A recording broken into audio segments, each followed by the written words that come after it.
Hey there everyone, hope you're having a good day and happy March. Today is March 1st and I love March 1st because it's a new month, one, and also March 1st is St. David's Day, which you may not know what that is, but my family, my ancestry is Welsh, it's from Wales, and March 1st on St. David's Day is like a national holiday, and everyone makes Welsh cakes, which are super delicious, not super healthy for you, but so good, and everyone wears a daffodil, which is like the national flower of Wales, and fun fact, the daffodil is a sign of rebirth and like renewal, so it's great. I feel very like refreshed and renewed.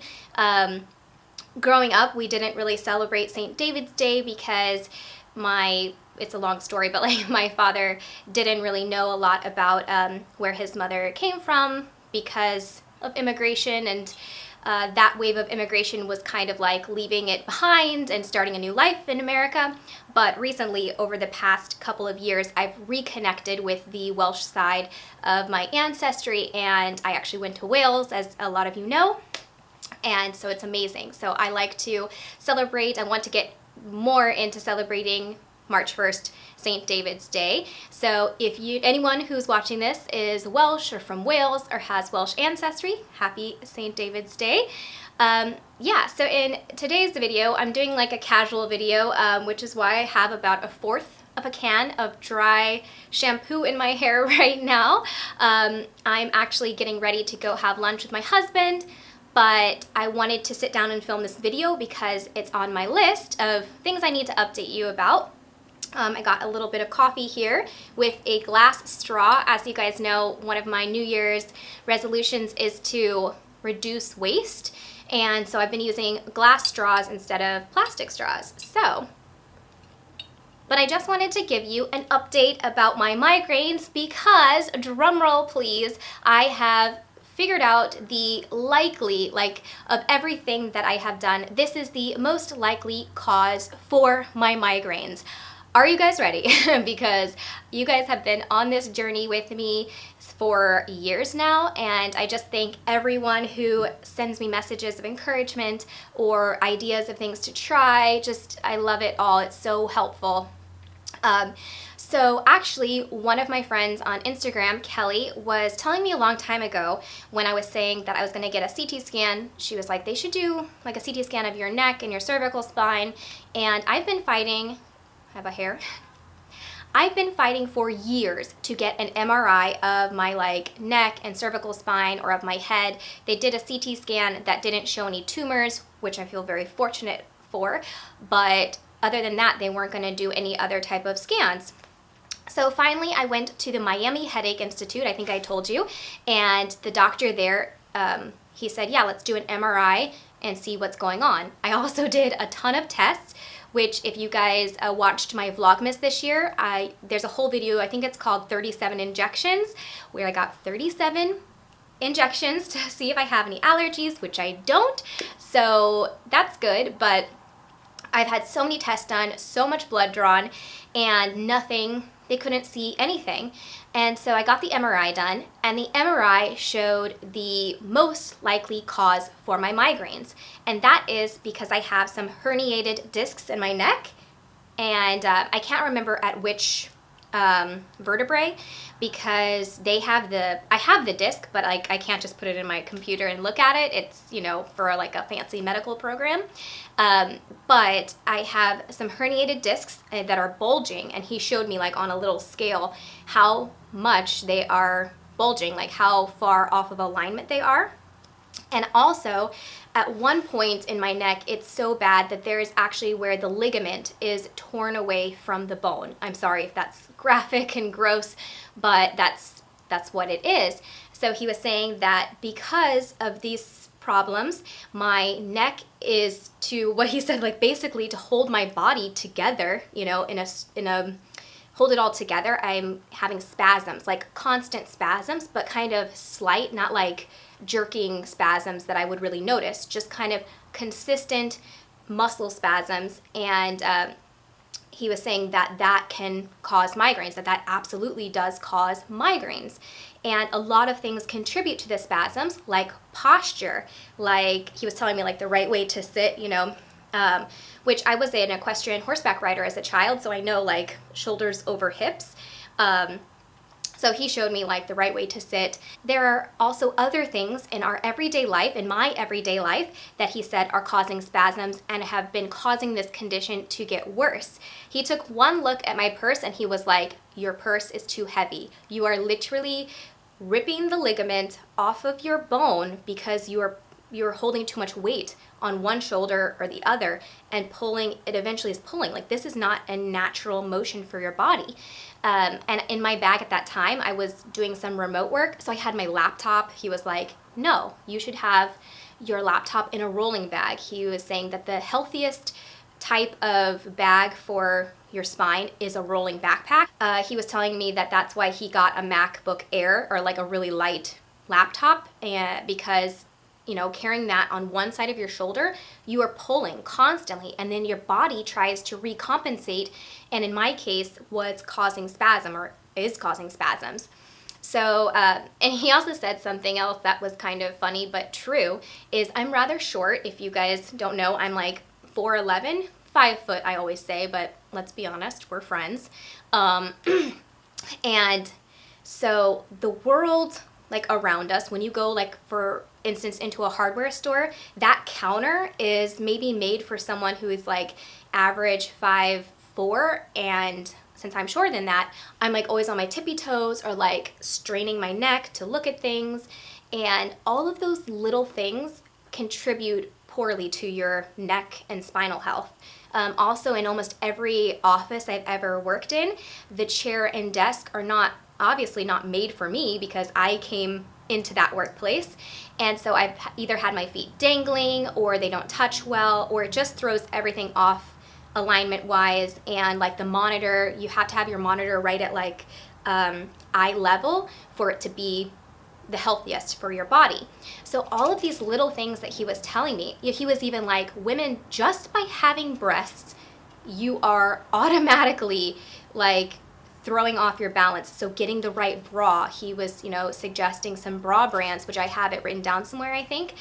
He's like, get one that's really fit for you, that is not going to cause you to slouch over, or to like have yourself like having a push-up bra like too far up is also bad.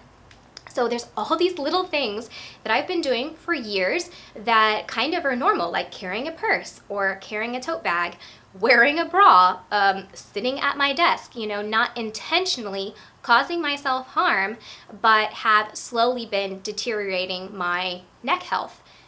He did say that it's possible that an injury caused it, which, like I said, I was a equestrian horseback rider, and I had two major falls when I was riding as a kid, maybe ages 8 to 17, and I had no like obvious injuries like broken bones, so I never got like any sort of like MRI or anything. And then I've been in a couple car accidents in which I never got any treatment, because there was nothing like, obviously I wasn't in a crazy amount of pain for them to justify, which is why I think it's been so hard to get an MRI over the past couple years, because there's nothing like, maybe through a doctor's eyes, they're like, well, you're not exhibiting like XYZ symptoms, we don't need to order an MRI. So I'm very thankful for my doctor at the Miami Headache Institute for for getting me an MRI to check that out, because I would be walking around still not knowing this. So he did say, after all that is the most likely reason. He was saying there are a couple treatments, and of course, I mean, they're super expensive because, right, that's life. Of course, they wouldn't be like really cheap or even covered by insurance, because, that's like just how life goes. But there is a treatment called PRP, where they take your blood, they spin it in a centrifuge and take out the platelets, and then inject the platelets in those areas, and it's supposed to help cell regeneration. But if I understand this right, it's possible you have to get it done twice for the full regeneration. Of course, the most expensive option, and they said the best option, is to have stem cells injected into that area to regrow that ligament, and then I can do some chiropractic or like physical therapy work to get back into alignment.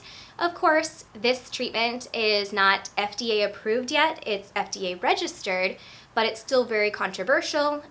It's not using like embryo stem cells. They would actually take fat from my body, which they said the most flattering but like unnecessary thing to me. They were like, I mean, you don't really look like you have any fat. And I'm like, girl, thank you, but I got some fat cells you can take from my thighs, from my booty. You can take some fat cells from my love handles. Don't you worry, I got fat cells for you. If you can turn those into stem cells and get rid of my migraines, let's do it.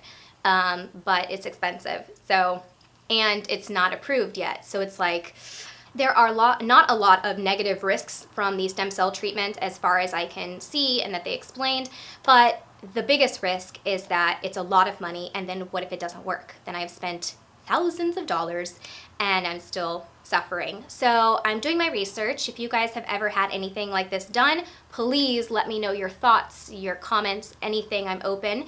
In the meantime, they did say that since it's a muscle spasm primary issue, the vitamin IV injections that I get done at Elite Health here in Miami, those do help because they are full of anti-inflammatory, full of like medical grade magnesium, which helps reduce muscle spasms. It's like a natural muscle relaxer, I guess. So I'm getting those done once a month in the meantime to kind of help. They did say that Botox is an option, which a lot of people on here have said they've had a lot of success with Botox. That is still a little bit more expensive than the IV injections I'm getting. And don't let TV fool you. Actually, Botox is like 30 injections. You see it on TV and it's like one injection and then the person is like done. No. It's like 30 different times they stick you. So if you see that video of 37 injections, I'm not so crazy about 30 more injections, but if it works, then I'll definitely consider it. So that's where I'm at right now. I'm going to do the vitamin IV infusions, supplement with vitamins here at home, and then continue doing my research about the different stem cell RP or PRP treatments.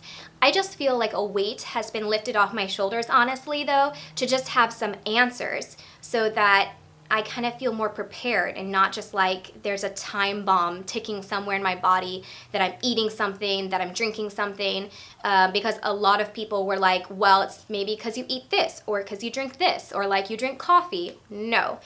In fact, this doctor, his belief is that if you eat something and it causes a migraine, that's a trigger, but it's not a cause. Like a symptom and a trigger are not the root problem.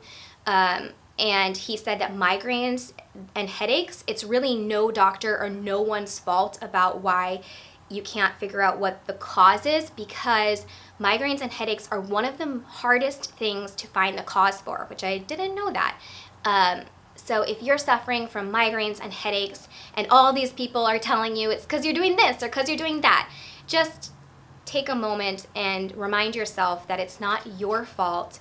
It might not be anything that you are doing, and that it's just hard to find the cause. So if you're struggling with chronic pain or migraines, headaches, anything, and you need someone to talk to, let me know down in a comment, or my email is always there for you because I feel your pain and I am there for you. So I hope you guys enjoyed this video, this little further update video. And I am going to be putting up a lot more videos this month, so don't forget to be subscribed. And if you want to get an alert every time I put out a new video, just turn on the notifications. I just made a new blog post, so definitely go check that out at coffeewithcourtney.com, and all of the other links of where you can find me are down in the description box. I hope you guys are having a great day and a great start to March, and I will see you very soon. Bye!